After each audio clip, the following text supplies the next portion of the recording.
અમદાવાદમાં ફાયર વિભાગની મોટી કાર્યવાહી નોર્થ વેસ્ટ ઝોનમાં ફાયર સેફટી ચેકિંગ દરમિયાન 6 હોટેલ્સ સીલ કરવામાં આવી। થલતેજ અને બોડકદેવ વિસ્તારમાં આવેલી હોટેલ સામે કાર્યવાહી કરવામાં આવી છે। ફાયર સેફટી નિયમોના ભંગ સામે આ કાર્યવાહી કરાઈ છે।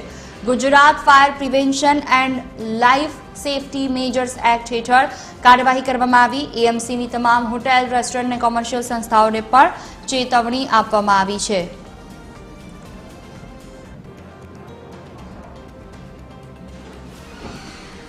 વધુ માહિતી સાથે સંવાદદાતા મોનિકા રાજપૂત જોડાયા છે અમારી સાથે। જી મોનિકા, થલતેજ અને બોડકદેવ વિસ્તારના અનેક એવી હોટેલ્સ અને જગ્યાઓ કે જ્યાં ફાયર સેફટીના સાધનો છે જે નિષ્ફળ સાબિત થયા છે, તો તેને સીલ કરવામાં આવ્યા, સાથે કાર્યવાહી પણ કરવામાં આવી। શું વધુ વિગતો?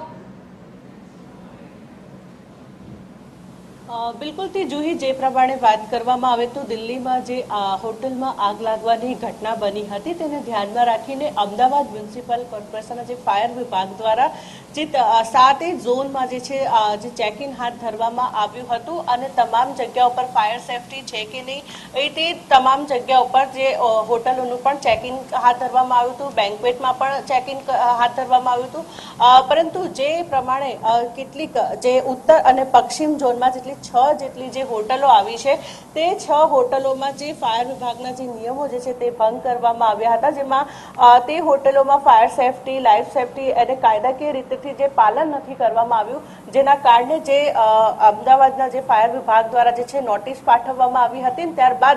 ત્યાર પછી પણ જે હોટલોના જે લોકો જે છે તે લોકોએ જે કામગીરી ન કરી તેના કારણે હવે જે 6 જેટલી હોટલ જે છે તે સીલ કરવામાં આવી છે। જે પ્રમાણે વાત કરવામાં આવે તો થલતેજ વિસ્તારમાં આવેલી જે રુદ્ર હોટેલ છે અને સાથે જ hotel for food, hotel Cape Town, Apollo hotel, hotel lake in અને હોટલ ગ્રાન્ડ ઇનને સીલ કરવામાં આવી છે કે જે પ્રમાણે શહેરમાં આગની ઘટનાઓ બની રહી છે તેને ધ્યાનમાં રાખીને જ્યારે ફાયર વિભાગ જ્યારે સતર્ક બન્યું છે ત્યારે જ આ ઉત્તર પશ્ચિમ ઝોનમાં જે 6 જેટલી જે હોટલો આવી છે જેમાં ફાયર સેફટીના નિયમોનું જે પાલન ન કરવામાં આવ્યું, જેના કારણે જે ફાયર વિભાગ દ્વારા જે છે કાર્યવાહી હાથ ધરવામાં આવી છે।